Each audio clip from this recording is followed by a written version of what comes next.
বলে ঘরওয়ালারা কেউ আছে নাকি?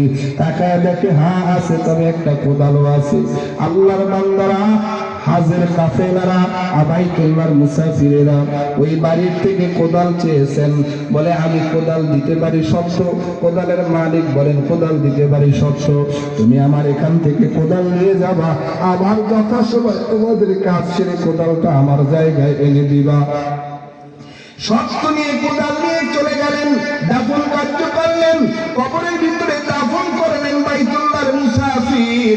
আল্লামা জালালউদ্দিন সুয়ুতী রাহমাতুল্লাহ আলাইহি লিখেন, এ দুনিয়ার মানুষ ভালো করে শুনে নাও, আল্লাহর বান্দাকে যখন কবরে দাফন করলেন, ভুল ক্রমে কোদালটাও কবরের ভিতরে রেখে দাফন করলেন।